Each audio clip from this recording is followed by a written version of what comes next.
FM. Y ahora tenemos el privilegio de contar con un invitado que trata un tema fundamental de la seguridad ciudadana, vinculado al desarrollo, a nuestros jóvenes, a la preservación inclusive de la integridad del territorio nacional. Y estamos hablando de la presencia de don Alejandro Abreu, presidente del Consejo Nacional de Drogas de la República Dominicana, y con él vamos a hablar, repito, de un tema fundamental para el bienestar de nuestro pueblo. Don Alejandro, bienvenido al Rumbo de la Mañana, un placer tenerle con nosotros. Gracias por invitarme, estoy por primera vez aquí y estoy muy complacido, el equipo que está aquí lo conozco bien, excepto a la joven. Es la primera vez que tengo la oportunidad. Una estrella. Que la vi ahí combatiéndolo, ella sola casi. Y que es valiente. Y después tengo por personas que he compartido toda una trayectoria. Cuando veo a José me recuerdo a su padre, fue mi profesor en aula, José del Castillo, que por cierto está en uno de sus mejores momentos intelectuales y productivos, haciendo unos artículos que son ensayos. O sea, es así. Un artículo es una cosa y un ensayo es otra, son de pensamiento. Lo he disfrutado mucho, es una sociología de la cotidianidad que a mí me encanta y que le da mucho valor a esa, y de verdad que... Acuérdate que tú estudiaste con ensayo de sociología dominicana. Sí, claro, ¿verdad? claro que sí. Y me siento bien, pues lógicamente ya he estado con la mayoría de ustedes, pues juntos trabajé en algún momento con algunos de ustedes y estoy complacido de estar aquí. Don Alejandro, el privilegio verdaderamente es nuestro. Me gustaría empezar esta conversación a manera introductoria y de forma didáctica para nuestros ciudadanos y ciudadanas que nos escuchan sobre el rol del Consejo Nacional de Drogas. En especial se lo pregunto porque la ciudadanía tiene muy presente a la Dirección Nacional de Drogas, ¿verdad? La DNCD. Pero cuando hablamos del Consejo Nacional de Drogas como un ente que produce políticas públicas y que asesora al presidente de la República, quizá una parte importante de la ciudadanía no lo tiene tan clara. Me gustaría que usted nos explicara justamente la función que desempeña. Así mismo es. Por eso me gusta ir de la misión de abajo hacia arriba. El Consejo tiene dos misiones, muy fácil de entender si lo vemos así, que es la prevención, que es una parte pedagógica, informativa y formación, y una parte de comunicacional, que es donde yo estoy haciendo mucho hincapié, por mi naturaleza de profesor. Y el segundo componente es el de coordinar, evaluar, darle seguimiento a la atención y la rehabilitación. Eso de trabajar con los centros, el grueso de ellos, todos son privados, excepto dos iniciativas que tienen una implicación pública. Entonces nos corresponde observar la atención y la rehabilitación y hacer recomendaciones. Ahora mismo precisamente estamos trabajando en eso y no puedo perder esta oportunidad de anunciar un evento 18ª Conferencia Latinoamericana Terapéutica del Tratamiento de Sustancia que se va a desarrollar en el país a principios, la primera semana de noviembre, en la Universidad Autónoma de Santo Domingo. Es la primera vez que se desarrolla en la República Dominicana. Vienen especialistas de diferentes puntos de América Latina, podría llegar a más de 16 países, y es un evento importante. Entonces esas son las dos áreas, prevención y atención y rehabilitación. Los datos internacionales dicen que $1 invertido en prevención podría evitar 10 o más de 10 dólares en seguridad y en el área de la medicina. Alejandro, yo estoy vinculado a una provincia que está muy afectada por el tema del narcotráfico, Así es. que es Barahona. Y gran parte del problema de la delincuencia, de hecho Barahona ha sido registrada como una de las provincias de mayor incidencia de la criminalidad de los territorios, de manera, en términos relativos evidentemente, sí. De los territorios más violentos del país. Incluso la política pública del Ministerio de Interior y Policía se ha enfocado en zonas como la de Barahona y otros lugares del país y del Distrito Nacional que han sido identificados. Pero en gran medida por el tema del narcotráfico. El narcotráfico ha tenido la tendencia en los últimos tiempos de pagar parte de los servicios de peaje, digamos, para llamarle de alguna manera, en producto. Eso se queda ahí, afecta. ¿Cómo van las estadísticas de consumo de droga a nivel nacional? Y si el Consejo es el encargado de, digamos, de llevar estos números, porque evidentemente que la política pública que no se mide, no se sabe si está teniendo un efecto positivo o no en los actores a la que va dirigida. Te agradezco la pregunta. Una de las funciones del Consejo precisamente es la de investigar. Y te puedo decir que históricamente no lo ha hecho. Es una limitación y una deuda que tiene el Estado. Ahora mismo nos hemos propuesto desarrollar 4 iniciativas, 4 investigaciones, para lo cual la primera, con un esfuerzo propio, autogestionario, esperamos hacerla la primera semana de noviembre. Y las encuestas son las siguientes, para levantar esa data que nos permita hacer una línea de base para ir evolucionando cómo va entonces la política pública en ese sector. Como tú dices exactamente, tu razonamiento tuvo una precisión sociológica exacta. Tú tienes que crear la base de datos para después ir midiendo cómo va evolucionando. No tenemos la base, la línea de base, no la tenemos, esa es la realidad. Esa encuesta se va a desarrollar con los privados de libertad. Alrededor de 28 o 30 cárceles, vamos a tomar 10 y vamos a hacer un levantamiento en ella de alrededor, más de 6.000 de ellos. Vamos a aplicarles cuestionarios. Esos cuestionarios son estandarizados a nivel internacional. O sea, son muy importantes para que tenga reconocimiento internacional de la data. Y tiene que tener un cuidado.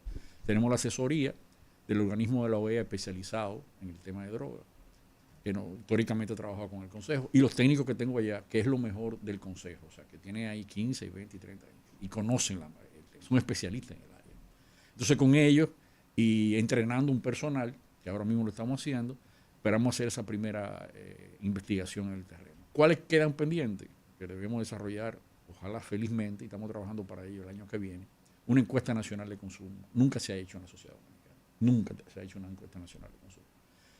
Una encuesta un levantamiento profesional en las escuelas.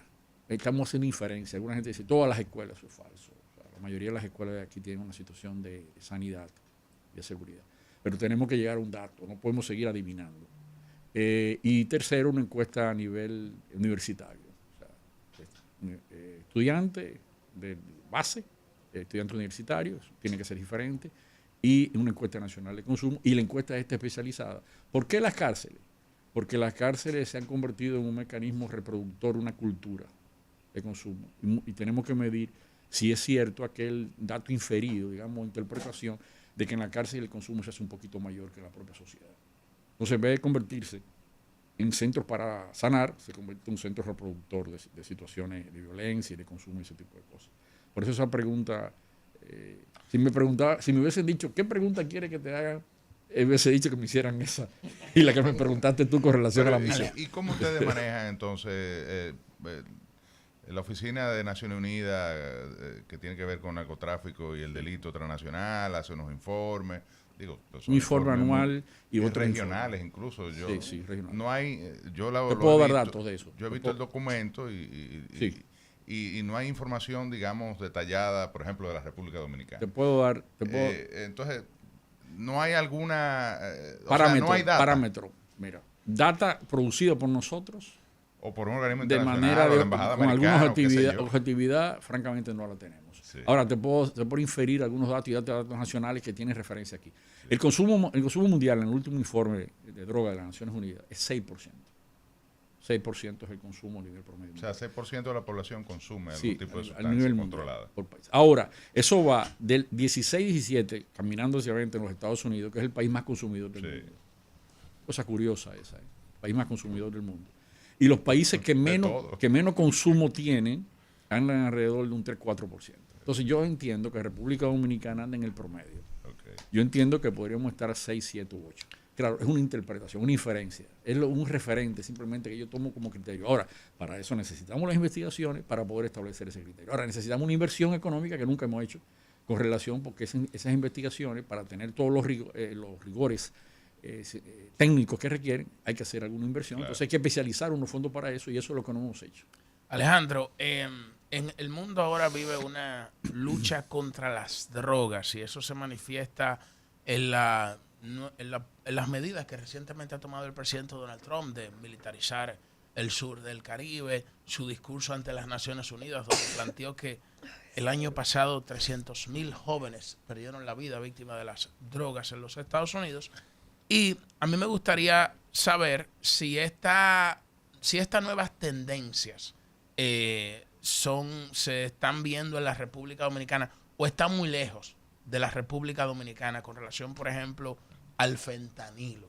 Que se habla tanto del fentanilo, o si esto diríamos que no es un fenómeno que pudiera afectar a la República Dominicana Y por supuesto que valides esos datos si estás De hecho, de la acuerdo. República Dominicana, el líder, creo que fue designada por el... Por la lucha contra las drogas. Sí, en nuestro país... y en la lucha contra el fentanilo, o sea, en la región del Caribe. Sucede lo siguiente, nosotros tenemos un sistema de alerta temprana, que se llama SAP, que somos parte, es un diseño internacional con unos parámetros. La República Dominicana constituyó su SAP en el 2023, y nosotros estamos fortaleciendo. Recibimos información del INACIP, recibimos información de 911, de la policía, de todos los organismos, y ahí podemos levantar una data que sí tiene para nosotros sustentabilidad. No para hacer proyecciones nacionales, pero sí para hacer, por ejemplo, con relación y poder afirmar en este momento que las informaciones que tenemos a través del sistema de alerta temprana dice que aquí en República Dominicana no hay un consumo de droga sintética de última generación. O sea, no lo hay. Es un tema que yo le doy seguimiento sensitivo. Todo el tiempo se lo doy. Ahora, una advertencia. Tampoco como ruta de narcotráfico la República Bueno, salió una información no identificada, pero nosotros entendemos que hay información de fuente de origen de los Estados Unidos que dice que República Dominicana pudiera estar en una triangulación, porque sí hay droga de ese tipo, México, Centroamérica, Sí, claro. Puerto Rico, Estados Unidos, muy cerca, y yo tengo la sospecha que podría estar en Haití, pero eso no tenemos data de Haití. Entonces, si tú ves, República Dominicana parece como una isla protegida, o una 2/3 de isla protegida, y la verdad es que estamos amenazados por ese hecho. Y requiere una gran vigilancia, una gran observación para tratar de prever que esas cosas. Ahora, en el 23 sí hubo presencia de fentanilo. Fue puntual en la zona este y fue un turista, algunos turistas que lo trajeron. Eso fue identificado, o sea, lo que indica incluso que el sistema de alerta temprana está funcionando y no detectó ese asunto. Porque las zonas turísticas son muy vulnerables porque primero las drogas sintéticas son prácticamente invisibles casi, son muy pequeñas, o sea, pastillitas muy pequeñas, y tú podría transportarlo, sobre todo en esa cantidad. Entonces, salvo ese caso, no lo hay. Algunos del sector, personas, pero yo hablaba con un director de varios centros, y le expliqué, religiosos, son uno de los mejores en el país, de atención a los jóvenes que están en rehabilitación, y yo le decía, pero me hablaba del tema, ¿no? Y yo le decía, ¿tú has tenido evidencia en tu centro? Porque esa es otra base de datos que nosotros levantamos. O sea, los centros nos dan información a nosotros. Ellos hacen levantamiento, hacen dopaje en los centros, le dan seguimiento con qué sustancias llegan las personas que se incorporan ahí, y es una base de datos que tiene fundamentación porque está levantada con criterio. Y no me pudo confirmar tampoco ahora que hubiera evidencia tangible y reciente. Sin embargo, nos sentimos amenazados. Ahora, lo que celebramos es el éxito que en este momento no lo tenemos registrado oficialmente. Ahora, ¿qué pasa? Si hay personas que en la calle venden falsamente información, diciendo que es esto y que aquello, incluyendo, por ejemplo, una de las sustancias, no me gusta decir los nombres, rosada, y la venden como tal sustancia rosada. Y no son reales. Cuando nosotros la llevamos al laboratorio, son falseadas. O sea, en República Dominicana hay muchas sustancias que están falseadas y que la venden como tal y no son reales. Y hay una gran parte, y es importante esto desde el punto de vista de la salud, lo que voy a decir. Hay una parte de esas sustancias que están en la calle que están modificadas, alteradas, incluso con cualquier cosa que le echan ahí, para cosas incluso que hacen daño en sí mismo, nada bueno, para ampliarla, para poder convertirla en venta. O sea, hay mucha sustancia que no tiene ninguna, ni siquiera dicen lo que, incluso un caso extraordinario de una información que me viene a mí directamente, mi vínculo con el liderazgo social territorial, que me dice, aquí toman el Pepto-Bismol. Esos son los tigres. Oye, sí, los tigres, sí. Pepto-Bismol lo pintan de rosado, con sustancias alteradas, y lo venden como tal. Entonces, ahora oficialmente en la República Dominicana no hay esa droga de nueva generación, que hay que decir que son, esto es increíble, la verdad que mentalmente uno tiene dificultades para asimilarlo, cientos de veces más peligrosa que las drogas convencionales. Sí, claro. Y es la ola de este momento en eso, es la amenaza mundial alrededor de eso, que tiene vocación epidémica. O sea, tiene vocación epidémica. Por ejemplo, en Estados Unidos, evidentemente que el consumo es epidémico. Nosotros tenemos amenaza a ese mismo nivel, evidentemente, porque no estamos aislados del contexto internacional. Y creo que no estamos a la altura, no estamos trabajando a la altura, me refiero como sociedad en general, me refiero como Estado en general. No estoy dividiendo la política por capítulo de gobierno, que es como nosotros estamos acostumbrados a discutirla, sino que la estoy viendo desde el punto de vista de política de Estado. nosotros tenemos una gran oportunidad para seguir consolidando, porque nos pudiera afectar en el turismo, etcétera, y la imagen de la República Dominicana. El éxito visible que ha alcanzado la República Dominicana, evidentemente, es en recuperación del tránsito, en recuperación del tráfico, de los grandes volúmenes periféricos del territorio, que nosotros somos más punto de paso que de alto consumo, aunque el consumo ha ido creciendo por aquello que tú decías, José, de que pagan en sustancia. Bueno, y Barahona es un punto de entrada, como tú señalas. Bienvenido nuevamente, don Alejandro. Gracias por distinguirnos con su presencia. Y yo diría que cada destino tiene los turistas para cada cosa. Porque, por ejemplo, en Holanda, Ámsterdam, las drogas eso es legal allí. Entonces, el tipo de turistas, que de hecho le comentaba a uno de mis compañeros el día de ayer, que visita ese destino es precisamente a drogarse y a hacer de todo, porque allí todo es legal. Prostitución, drogas, todo. ¿Y sabes lo que ha pasado? Entonces, después cuando tú termines te voy a explicar lo que ha pasado en Holanda con esa política de apertura. Por ejemplo, los que allí viven no son los que consumen, sino los que vienen. Sí, o sea, exacto. Turismo de consumo. El turismo de consumo es ahí en Holanda, pero ahí ni robos se reportan. De hecho, se pueden dejar las puertas abiertas, nadie roba. Chequea la data reciente. Chequea la data reciente. Ya no es así. Los robos que se registraban eran de bicicletas. ¿Cuándo chequeaste esos datos? Bueno, tengo que actualizarme. Actualízalo, porque incluso hay implicaciones de que ya hablan que Holanda tiene brotes de narcoestado. Wow, bueno, pues qué precisamente esa apertura ha generado, entonces todos los circuitos asociados a la droga y a la sustancia en Europa han ido a tomar hasta como la capital y desde ahí irradian hacia todo. Bueno, se ha convertido en un foco peligroso. ¿Por qué que la droga no se puede manejar como política nacional sin la perspectiva internacional? O sea, tú estás en un contexto internacional. Y si tú lo liberalizas aquí, entonces lo que hace es que todo lo han tomado el territorio. Y Holanda ahora mismo está evaluando volver atrás. Bueno, pues ojalá. A mí, por ejemplo, yo decía, me llamaba mucho la atención, la última vez que fui fue en 2019. En Alemania la legalización eso del cambió, cannabis. del 19 bueno, pues aquí ha cambiado. Y los últimos datos que leí fue el año pasado, sí, de lo que las cárceles estaban cerrando, etcétera, etcétera. Eso sí, claro. Bueno, pero violencia tradicional, evidentemente, que es un ejemplo de pacificación. En Alemania la legalización del cannabis incrementó el consumo de la cocaína. Bueno, pues es complejísimo el tema. Una droga don fuerte, Alejandro, usted decía que en las escuelas de acá no se consume droga. Sin embargo, nosotros tenemos... No dije eso.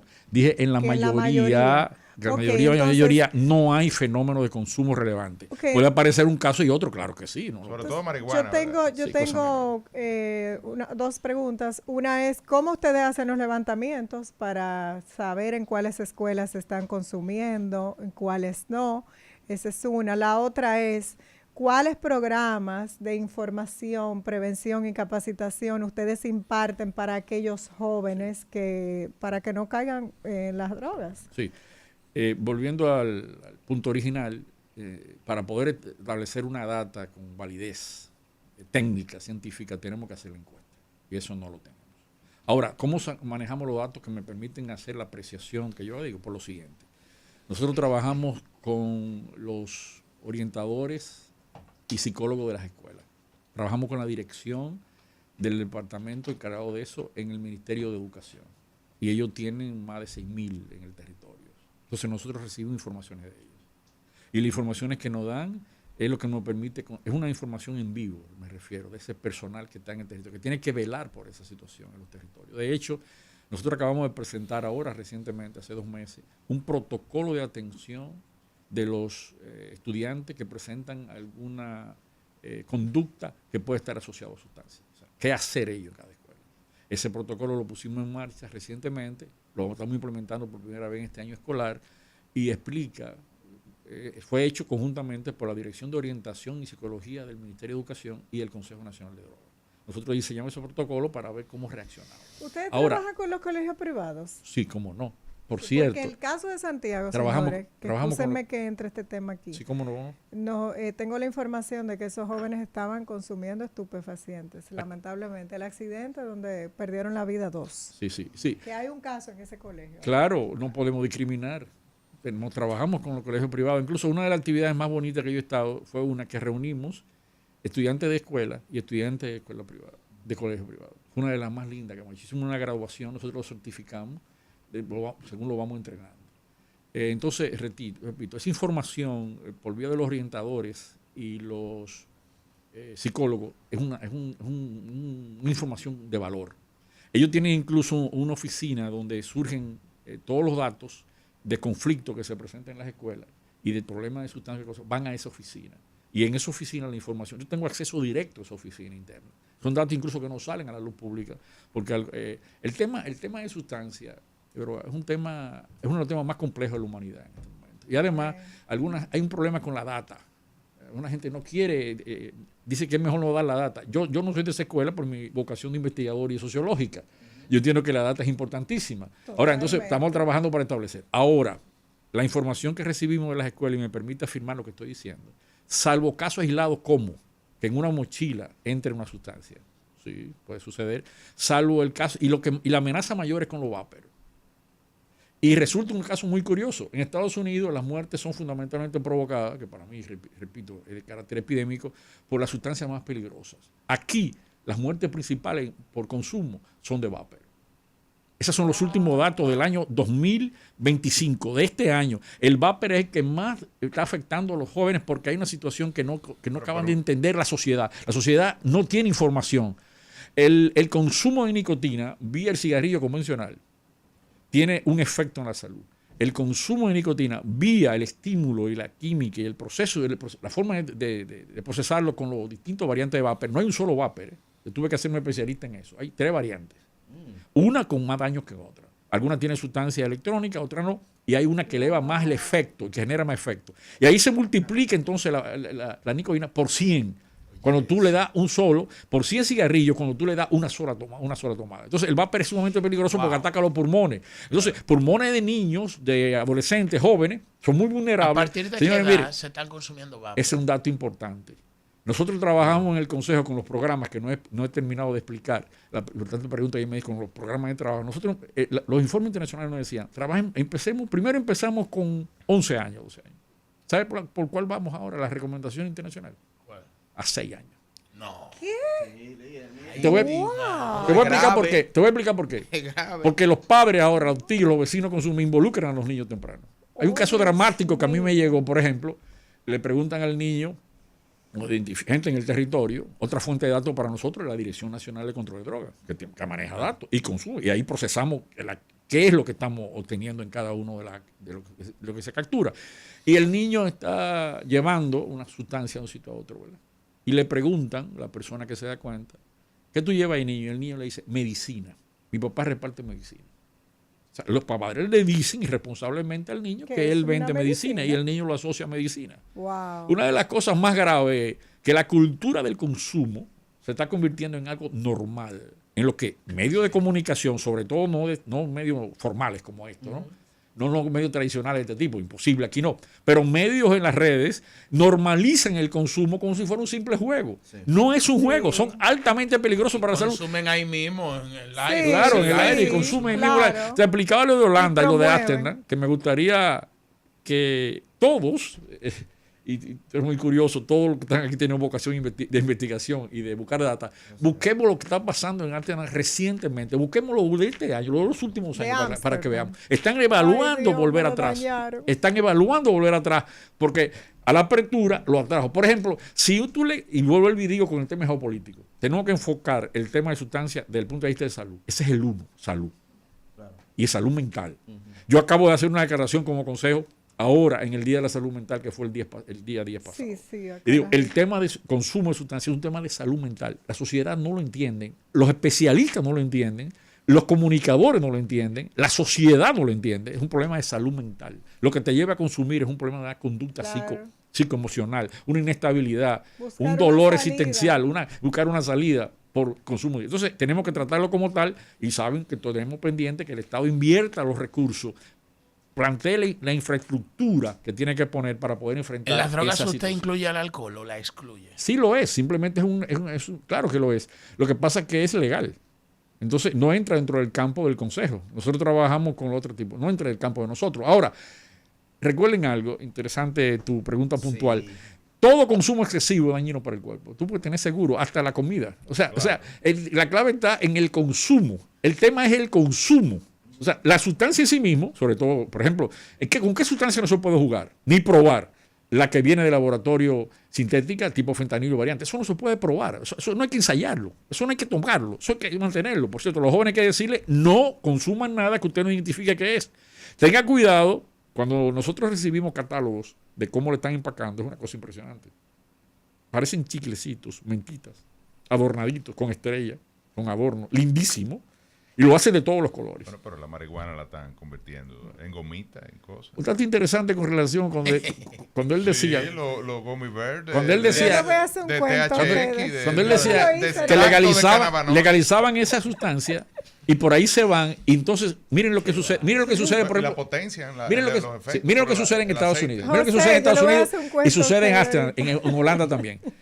Legalizan esa Pero en parte. Estados Unidos no quise estar lejos. Sí, legalizan esa. Lo que pasa es que por la legalización más profunda que ha habido en la Sí, de claro. legalizan esa, ¿verdad? Que dicen que tiene X efecto positivo en la salud en tal o cual aspecto. Y por ahí le viene una sintética. El THC. Esa sintética modificada y se la venden igual, como si fuera la otra. Entonces tú no tienes forma de discernirlo cuando tú abres el mercado. Entonces, eso es lo que ha pasado, parte de lo que ha pasado. Entonces se te complica todo el proceso de consumo. Pero eso que usted dijo de los vapes me preocupa bastante, porque aquí se está vendiendo ese producto a diestra y siniestra y a todo el mundo como si es algo inocuo. O sea, yo tengo Y inclusive... la pobre juca pagando el precio De todas las que menos sí, efecto tiene. Y ha es sido, esa. y Depende de es quién la la más prepare. que más perseguida. estigma Es social un tiene. consumo Y es la que más de estigma daño. social Depende tiene. de lo que le Es la más pongan. estigmatizada. Depende de lo que le El tema es que uno no Claro. sabe, Pero señores. hay que decir que uno no depende de sabe cómo qué la le ponen. preparen. Yo digo una frase que antes te digo, si tú la preparas y le metes pólvora, pues te va a explotar. Y hay en un... la época mía, hace no tantos años, No hace tanto. se hablaba del tipo que estaba juqueado. Ya ese concepto no se usa, ese término, Yo el tenía juqueado. mucho que no escuchaba ese término. Pero viene del tema de Era la juca. la juca. José, se te Sí, cayó pero, la y lo cédula. pasaban para todo el consumo también. Pero el tema del vape, porque yo conozco personas cercanas que han tenido un asunto difícil con el vape con sus hijos e hijas menores de edad. Conflicto. Terrible Conflictos. conflicto, porque también los chicos generan a veces hacia los padres una rebeldía, que uno lo ve hasta como parte de, ¿verdad?, del crecimiento Natural. natural. Pero lo que está viviendo esta sociedad es una tragedia soterrada. Y qué bueno que don Alejandro lo trae a colación. Y hay algo con lo que yo insisto también, don Alejandro, en todos los medios donde he trabajado, y es decirle un rotundo y absoluto no a las drogas. Un absoluto no de cualquier tipo. Porque es que, y esto me lo decía mucho mi papá, que viene de mi abuelo, y a su vez de mi bisabuelo. El asunto es que en esa probadita, en ese inventico, en esa chelchita con los amigos de, ok, déjame, ahí se te puede ir la vida. Ahora, Ahí se te puede ir todo. Y eso es tajante, señores. No solo a los padres que me están escuchando, cualquier joven que me... Hay otras maneras de divertirse. Pero con las drogas no inventemos. Porque es que es una vez que se necesita para que venga toda la tragedia tú al después. mencionar a tu padre, trabajé con su padre, con tu padre. Ya me doy cuenta dónde estoy yo colocado ya. No, pero usted se mantiene nuevo porque usted, Pero está igualito. usted se ve igualito. Por cierto, cuatro padres muy Usted se ve exitosos, igualito. muy exitosos todos los cuatro. Gracias, Los usted se ve felicito, igualito. Gracias. como a ella, y espero que con ella sea exactamente igual. Mira, hay algo que quiero volver un poquito atrás, porque la pregunta de ella es muy puntual y muy útil Ujú. para mi labor pedagógica. Yo me veo como profesor aquí, como investigador. Esa es la función que yo me veo así. Y aporta mucho. Sí, sí. Y es el primer cientista social y investigador puro que va a esta, y primer profesor que va a esta función. Ok.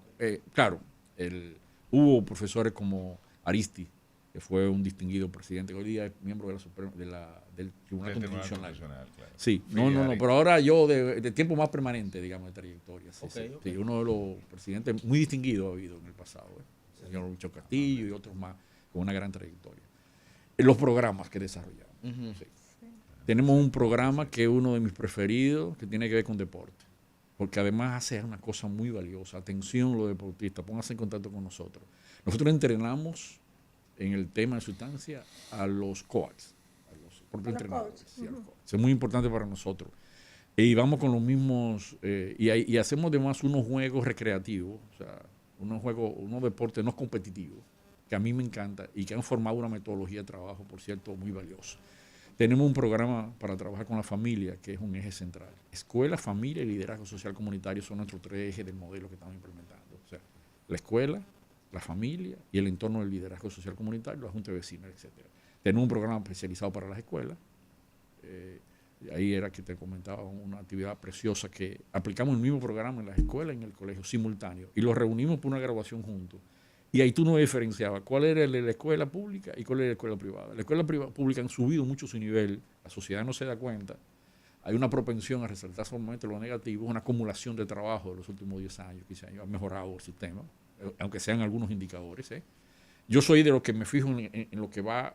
Yo creo que la sociedad no mejora si tú no resaltas lo que va logrando. Si te queda en la negatividad, perdón, hay que dejarse la oposición. Y cada oposición lo hace muy bien. Ahora, nosotros tenemos del Estado que resaltar, lo hace muy bien en sentido de su crítica. Y además es legítimo, esa es la democracia. Y tú tienes que aguantar, tienes que tener la paciencia de aguantar. Ahora, vuelvo y no se diferenciaba. Entonces tenemos un programa para la familia. Hay uno que se llama Construyendo Familia, extraordinario. Tenemos programas para las empresas. Yo acabo de ir a una actividad extraordinaria en Watchman Dominicana, que yo me quedé sorprendido. Watchman, como le dicen. Dominican Watchman. Yo me quedé sorprendido que es una empresa dominicana, lo conocí ahí. Es una empresa dominicana, la número 1 del Caribe, y que fuimos allá cuando... ¿Usted no la conocía? Sí, claro que sí. Pero me refiero que no la conocía adentro. Cuando yo voy a una actividad con ellos, como 150 empleados de allá, y montamos un taller sobre el tema de sustancias, y los ejecutivos me recibieron, me enseñaron todos los equipos que tienen, es ultramoderna, una de las mejores compañías que hay aquí. Sí. Y yo vi ahí, o sea, tenemos ese programa para el sector laboral, yo le tengo mucho cariño a ese programa. Incluso yo me involucro cuando hay actividades con ellos, porque me gusta ver los obreros, lo que me hace feliz en mi función es cuando hay jóvenes, cuando hay familias. Entonces, esos programas sostienen el trabajo continuo. Por ejemplo, yo tengo 8 meses en la función. Nosotros, ya eso de hacerle un doping a una gente para dar un empleo no se puede, ¿verdad? Sí, ahí le hacen doping. Porque es un tema de vigilancia. Sí, ahí le hacen doping uno de vigilancia. Incluso, le pedí el dato, me lo dieron, me comprometí a no divulgarlo y te puedo decir que va por el parámetro general. Es otra, yo buscando data de referencia y es un volumen importante de personas. Ellos se la hacen a todo el mundo ahí. A todo el mundo se la hace por razón de seguridad. En ese sector, en ese sector, perfecto. Exactamente. Sí, pero hay otras empresas también que lo hacen. Las empresas grandes que sirven en el mercado internacional siempre lo hacen. Yo tuve una reunión, por ejemplo, con el Central Romano, por ejemplo, con el área de salud de Central Romano, que fue extraordinario. Y tenemos programas con ellos de entrenamiento. Yo tengo mucho cariño a esa parte laboral, a la parte de la juventud, a la parte de la familia. Y por último, no debo olvidar el programa especializado para los líderes comunitarios. Entonces, todos estos frentes, son 7 o 8 programas, son los que están en el territorio. Entonces decía que en los 8 meses que tengo, hemos llegado, nuestra base de datos dice que hemos impactado 54,000 personas. Alejandro. O sea, 54,000 personas hemos impactado en 42 municipios diferentes del país. Yo, claro, tenemos que llegar, estamos lejos de la totalidad y estamos lejos del consumo, pero tenemos el motor en marcha. Entonces, al yo llegar, he pisado un poquito el acelerador para que lleguemos más al terreno. Claro. Alejandro, ya le quisiera preguntar al profesor, al sociólogo, al profesor universitario, si desde la sociología usted ha analizado los patrones de consumo de la generación Z versus la generación millennials o la generación alfa, que es la que viene a partir del año 2010. Y se lo digo porque tenía una conversación con unos amigos de José. ¿Cuál es la droga que está de moda? Exacto. Que ellos decían, señores, ya las generaciones, me decía un amigo de José del Castillo, mira, ya los jóvenes de ahora no están consumiendo alcohol, o sea, no consumen alcohol. Entonces, de hecho, ahora están más de moda los mocktails, los que no son cócteles sin alcohol. Entonces, como que ahora, yo no sé si usted ha analizado los patrones de las nuevas generaciones y si es que el declive del alcohol se asocia al incremento del consumo de otras sustancias o sencillamente, ¿qué está pasando? O sea, porque como las características sociológicas de la generación Z. Tu pregunta es muy oportuna, pero quiero ir por el lado, me va a permitir ir hacia los medios de comunicación, hacia la tecnología, hacia las redes sociales y el mundo digital. Porque esas generaciones, las últimas que tú te refieres, viven en el mundo, estimulado por el mundo digital. por el universo de la digitalización. Yo tengo la hipótesis, no le voy a decir tesis, para mí lo es, pero no quiero ser pretencioso, de que las redes sociales están mal tituladas. No hay tal redes sociales. Son antisociales. Que eso no es una red social. Sociológicamente, culturológicamente no es una red social. Eso es una red digital de socialización. Alguien me diría que es un juego, no un juego de palabras, es un concepto de más implicación. O sea, es una red digital en la que tú socializas a un nivel. Ahora, la relación social tiene que tener el contacto del espacio físico común. Tiene que ver, yo le tengo que ver si tenemos sudor, tenemos que sentir el olfato, eso es relación social. Menos, entonces, el espacio digital, la cultura digital, crea una cultura. Y a veces creemos que aquella es mejor o aquella no domina. Esas últimas generaciones se hacen cada vez más dependientes de ese entorno. Aunque hay un dato curioso. La penúltima dependía más y la última un poco está volviendo a la naturaleza. Porque hay que entender algo. La realidad es yin-yámica. O sea, cuando tú le das a alguien mucho de una cosa, la gente busca lo contrario. Y tú siguiente, yo veo una parte de las últimas generaciones que están buscando contacto con la playa, contacto con la naturaleza, contacto con la montaña, contacto con el mar. 100%. Entonces no es tan simple. Ahora, conecto de nuevo con el origen de tu pregunta. Las sustancias van cambiando y se están poniendo de moda. Claro que sí, van cambiando. Y cada generación va teniendo como su prototipo.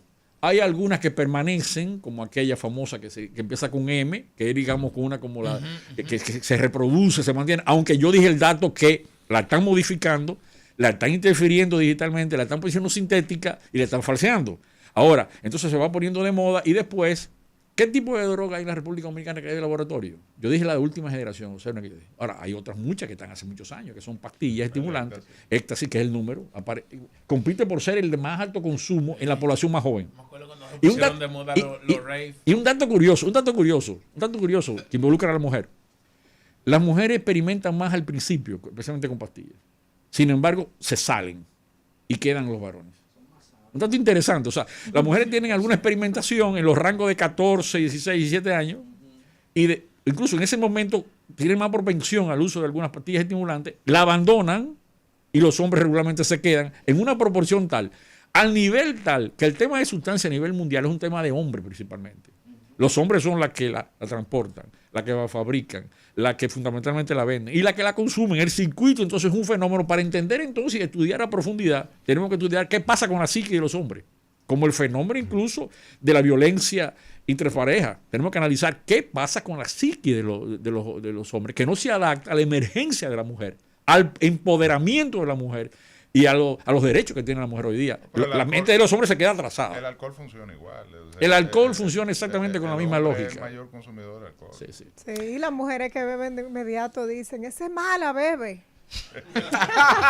Alejandro, Hay un tema social que condiciona. Porque cuando la mujer queda embarazada, por ejemplo, y tiene hijos, la mujer regularmente abandona.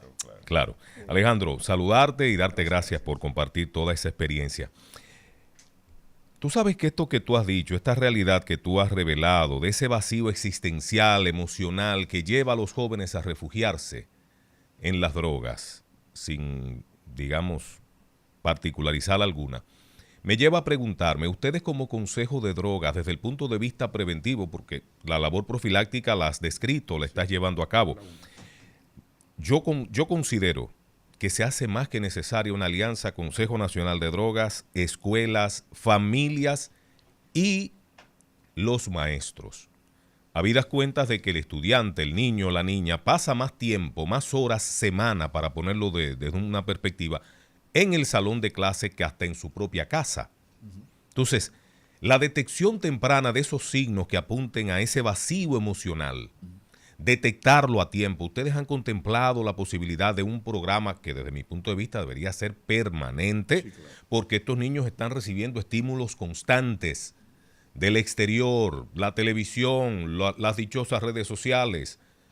¿Cómo enfrentar eso? ¿Tienen ustedes algún tipo de visión al respecto? Tu reflexión me ayuda a explicar, y antes que ustedes me vayan a despedir, que tenemos un programa de comunicación, le llamamos programa, no lo vemos como una campaña, porque las campañas suelen ser puntuales y nosotros queremos que sea permanente, o sea, exactamente en el espíritu que tú lo formulas, sí, que es centrada en la siguiente frase: vive dominicanamente.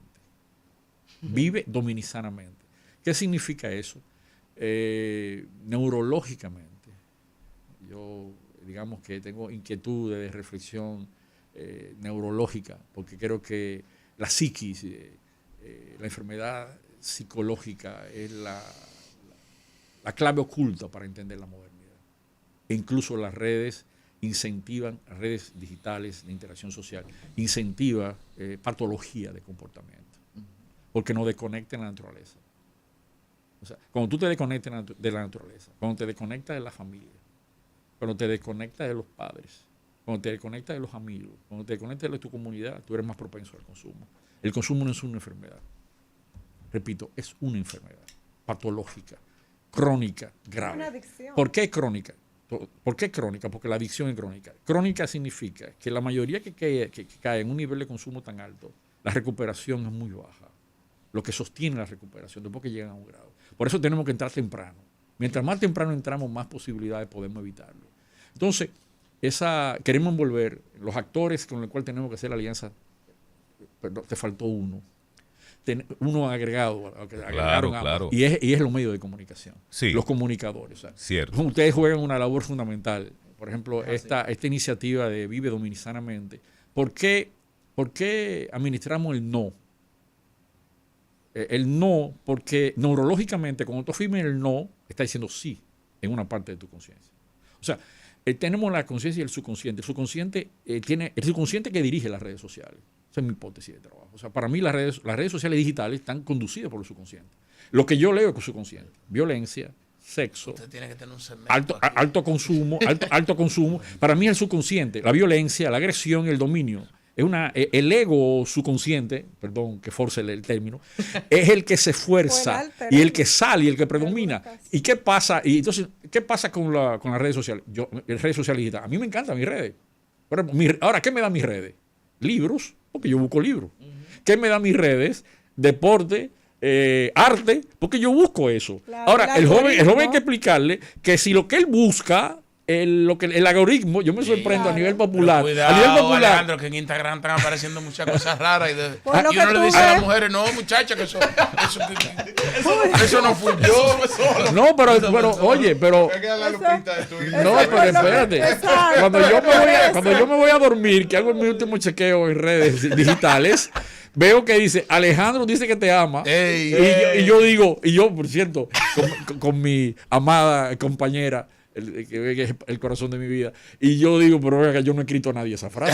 Claro. Y usan mi nombre y lo te ponen estoy al lado, diciendo. y yo lo que hago así para lo ignoro, como pero la verdad es que Claro. te ponen a escribir y hablar lo que pero tú no ven acá, sabes. te estoy Entonces la gente no diciendo. tiene que tener noción de que los medios digitales poderosísimos hoy día, que están creando una cultura de vida digital, pues son una amenaza. Entonces quieren normalizar el consumo de sustancias. Lo quieren ver como algo normal. ¿Y cómo puede ser normal algo que te haga daño?